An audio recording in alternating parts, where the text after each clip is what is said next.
5 errores que cometen la mayoría de los negocios, de las empresas y de los emprendedores que les impiden conseguir ventas todos los días. Y en este video te voy a dar esos 5 errores que deberías evitar a partir de hoy para poder multiplicar tus ventas. Si no me conoces, yo me llamo Nicolás, soy consultor digital y consultor de marketing y también consultor de inversiones. Así que si es la primera vez que llegas aquí, sígueme y déjame un comentario al final de este video.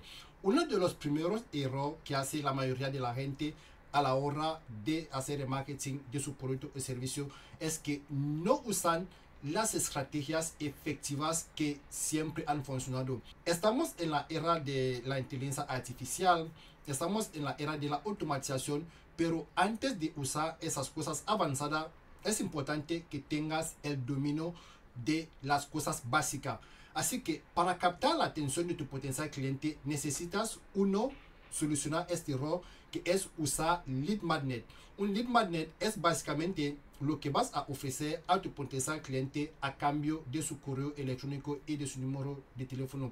Y una de las formas de hacer que tu lead magnet sea atractivo es que tengas potencia de usar títulos atractivos con curiosidad y con una llamada a la acción efectiva que les invite a descargarse o a dar su correo electrónico para poder tener acceso a tu lead magnet.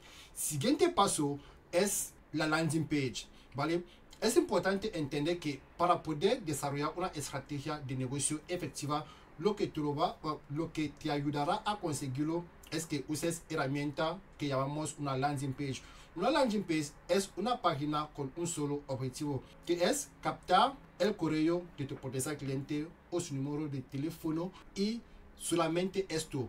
No hay que usar tu página web, porque si alguien entra en tu página web se va a distraer y vas a perder un cliente, ¿vale? Tercero, la página de gracias.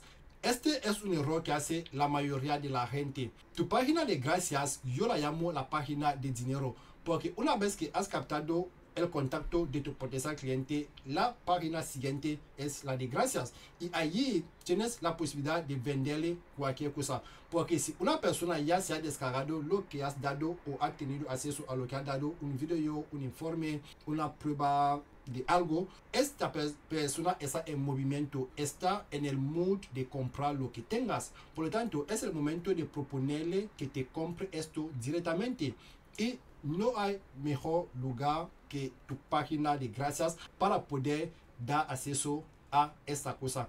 Y luego tenemos la página de venta, que es el cuarto error que hay que evitar. Hay que usar páginas de ventas específica para cada producto que vas a vender, ¿vale? No hay que hacer como hace la mayoría de la gente, que quieren vender todo al mismo tiempo y luego pierden cliente. Para cada producto que tenga, tienes que crear una página específica para ese producto. Un producto, una página de venta, y trabajas los textos de esa página, trabajas los títulos, los ganchos, y tienes que poner una estructura de copy que convence a tu potencial cliente para que te compre. Y quinto, que es el último error que hay que evitar, es importante que tengas un mecanismo de comunicación con tus clientes por email, lo que llamamos una secuencia de seguimiento, para que toda la gente que han entrado en tu página desde el punto 1 que no se han comprado, que vuelvan a comprarte con tu secuencia de comunicación vía email. Estos son los 5 errores que hay que evitar como negocio si quieres crecer online. Muchísimas gracias por ver ese video. Si necesitas ayuda, mándame un mensaje. Te voy a ayudar durante 30 días. Te voy a ayudar a diseñar tus páginas. Te voy a ayudar a escribir los textos de marketing de tu negocio. Te voy a ayudar a escribir los copy, y te voy a dar 17 formas de transformar tus ventas en 17 días. Así que puedes hacer un clic en el enlace en ese video y nos vemos.